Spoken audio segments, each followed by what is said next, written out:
आषाढी वारीला शेकडो वर्षांची परंपरा असून लाखो वारकरी पंढरपूरला जातात. जितके भक्त विठुरायाला भेटण्यासाठी आतुर असतात, तितकाच आतुर विठुराया देखील भक्तांना भेटण्यासाठी असतो. विठुरायाच्या कपाळी एक चंदनाचा टिळा तुम्ही पाहिला असेल. चंदनाच्या टिळ्यावर आणखी एक काळा टिळा लावला जातो. परंतु हा काळा टिळा का लावला जातो हे अनेकांना माहीत नाही. त्यामागील एक कारण आज आपण पाहूया. विठ्ठलाच्या दर्शनासाठी लाखो भक्त पंढरपूरमध्ये येतात.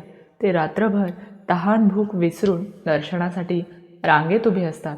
पण विठुराया असे म्हणतात की मी लोकांच्या दर्शनासाठी येथे उभा आहे. विठ्ठलाच्या म्हणण्यानुसार मी भक्तांची प्रतीक्षा करतो, पण ते माझी प्रतीक्षा करतात हे मला अजिबात पटत नाही.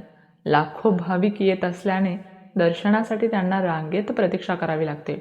भक्तांना तासनतास दर्शनासाठी रांगेत उभे राहावे लागत असल्याचा अपराध नष्ट करण्यासाठी विठ्ठलाच्या भाळी चंदनाच्या टिळ्यावर हा काळा टिळा लावला जातो.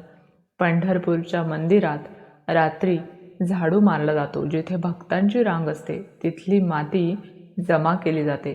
ती माती चाळून त्यामध्ये चंद्रभागेचे पाणी मिसळलं जातं. त्यात अबीराचे मिश्रण टाकून हा टिळा विठ्ठलाच्या कपाळावरती लावला जातो. आपल्या भक्तांची काळजी करणारा आणि त्यांच्या पायाची माती कपाळावर लावून मिरवणारा सर्वांचा दयाळू विठ्ठल म्हणजे निव्वळ प्रेमाचा झरा आहे.